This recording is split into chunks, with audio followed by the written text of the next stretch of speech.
Сайн байцгаана уу та бүхэндээ энэ өдрийн мэндийг хүргэе. 365 өдөр гайхамшигтай хамт подкастын маань 61 дахь дугаар эхлэхэд бэлэн боллоо. Та бүхний итгэл панда байна.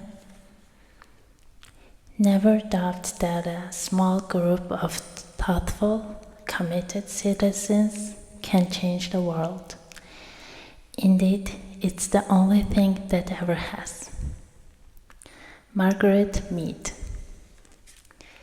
За өнөөдрийн маань персептийн хувьд батлахлаар нэгэн мундаг эмэгтэй хүн ихэлсэн персепт байгаа. Тэрээр 1901-ээс 1978 оны хооронд амьдарч байсан. Ер нь бол хүүсийн үүрэг ройл болон өсвөр насны талаарх өрөндийн ойлголтыг үнээр нь өөрчилсөн Америкийн соёлын антропологч, зохиолч, олон нийтийн зэтгэлтэй эмэгтэй юм байна. За тэрээр хүний зан үйл нь биологийн хүчин зүйлээс илүүтэй нийгмийн нөлөөгөөр хэрхэн хэлбэрчдгийг нотолж антропологийн шинжлэх ухааныг олон нийтэд таниулсан гэдгээр алдартай байна. За түүний бүтээсэн гаргасан хээрийн судалгаа болон алдартай бүтээлүүдээс дурдвал Самоа дахь өсвөрнөөс 1928 онд хэвлэгдсэн юм байна. Тэгээ 3 анхны нийгэмдэх хүйс ба араншин 1935 оных, соёл ба амлалт гээд 1977 оны бүтээлүүд нь дэлхийн нийтэд танигдсан байт юм байна. За түүний энэ хэлсэн өнөөдрийн персептийн хувьд болохоор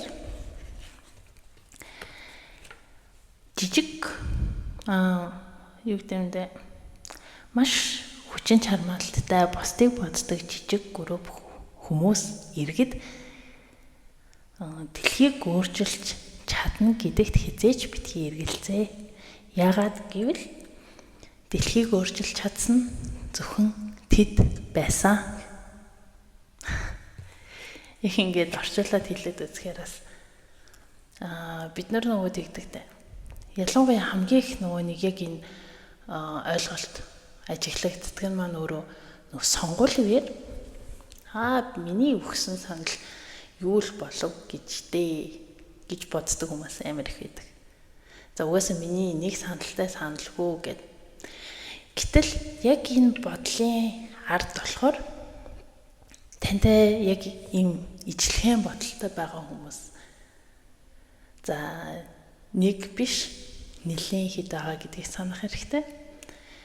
Тийм болохоор та ингээ өөрийнхөө амьдралд одоо нөгөө нэг өөрийнхөө бодол санааг хизээч миний хар ерөн дутхгүй дээ гэдэг тийм байдлаар битгий амьдраарай. Яхад гэвэл энэ Маргарет Мид хэлсэн байна шүү дээ. Жижиг бүлэг хүмүүс дэлхийг өөрчилж чаднаа. Тэд нар өнгөрсөнд ч гэсэн чадаж байсан, одоо ч гэсэн чадна. Тийм болохоор өөрсдийнхөө бодол санаа болон юу бодож, юу гэж үздэг тэр зүйлсээ хизээж жижигхэн зүйл ч юм уу тий нэг тийм хэрэггүй зүйл гэдэг байдлаас нь битгий харж байгаарай. Та бүхэн ч гэсэн миний энэхүү подкастыг хэрвээ ингээд энэгээр яад энийг хэдхэн минут оронд нөөр юм хийжсэн дээр гээд хаяагүй болохоор би өнөөдрийг хүртэл хөргөжлүүлсээр байна. Тийм болохоор та бүхэн ч гэсэн өнөөдөр энэ доор комент хэсэгтээ энэ Маргарет Мидийн энэхүү хэлсэн өнөөдрийн персептийн талаар юу гэж бодож байгаагаа комент хэсэгт үлдээгээрэй. За тэгээд өнөөдрийнхэн дугаарыг үгээр өндөрлөцгөө. Энэ хүртэл хамт байсан та бүхэндээ баярлалаа.